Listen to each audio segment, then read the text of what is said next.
ಹಾವೇರಿ ಕ್ಷೇತ್ರದಿಂದ ಪುತ್ರನಿಗೆ ಟಿಕೆಟ್ ಬಯಸಿದಂತಹ ಈಶ್ವರಪ್ಪ ಈಗ ಬಂಡಾಯವೆದ್ದಿದ್ದಾರೆ.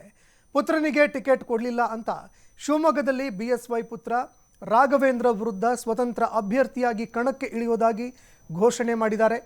ಅಲ್ಲದೆ ನೇರವಾಗಿ ಬಿಜೆಪಿ ಪಕ್ಷ ಬಿಎಸ್ವೈ ಹಾಗೂ ಅವರ ಮಕ್ಕಳ ಕೈಯಲ್ಲಿ ಸಿಲುಕಿ ನಲುಗ್ತಾ ಇದೆಯಂತ ವಾಗ್ದಾಳಿ ಕೂಡ ನಡೆಸಿದ್ದಾರೆ. ಇದು ಬಿಜೆಪಿ ನಾಯಕರ ನಿದ್ರೆಗೆಡಿಸ್ತಾ ಇದೆ.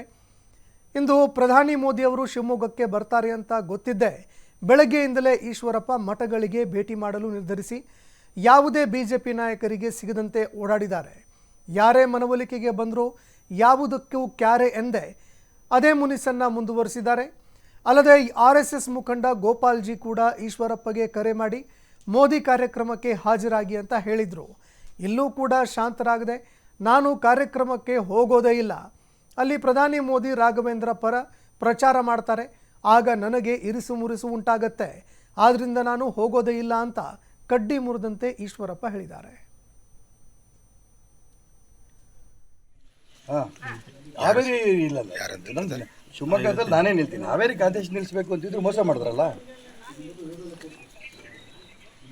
ಇಲ್ಲ ಅಲ್ಲಿ ಇಂಡಿಪೆಂಡೆಂಟ್ ನಿಲ್ಸಲ್ಲ, ನಾನು ಇಲ್ಲಿ ನಿಲ್ತೀನಿ. ನಾನು ನಿಂತ್ರೇನೆ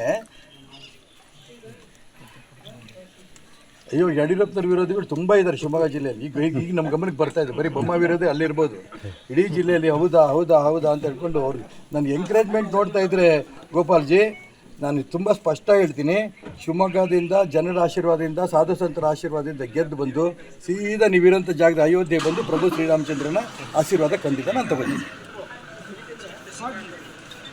ಹಾಂ ಹೌದು ನಾನು ಭಾಗವಹಿಸ್ಬಿಟ್ರೆ ಮೋದಿಯವರು ನನ್ನ ಎದುರಿಗೇನೆ ರಾಘವೇಂದ್ರ ಗೂಟ್ ಕೇಳ್ತಾರೆ, ನಾನೇನು ಮಾಡಲಿ ಅವಾಗ? ನಾನು ಹೆಂಗೆ ಹೇಳಕ್ಕೆ ಬರುತ್ತಪ್ಪ? ನೀವು ಅಷ್ಟು ದೊಡ್ಡವ್ರಿಗೆ ನಾನು ಹೇಳಕ್ಕೆ ಅಲ್ಲಿ ಆ ಕಾರ್ಯಕ್ರಮನ ಡಿಸ್ಟರ್ಬ್ ಮಾಡಲ ಬೇಡ. ನಿಮ್ಮೆಲ್ಲರೂ ಮಾತು ಕೇಳ್ತೀನಿ. ನಾನು ಗೆದ್ದು ಬಂದು ಮೋದಿ ಹತ್ರ ಬಂದು ಅಯೋಧ್ಯೆ ರಾಮ ಮಂದಿರ ಗೋಪಾಲ್ಜಿ ಜಾಗಕ್ಕೆ ಬರ್ತೀನಿ, ನಿಮ್ಮ ಆಶೀರ್ವಾದ ಪಡಿತೀನಿ.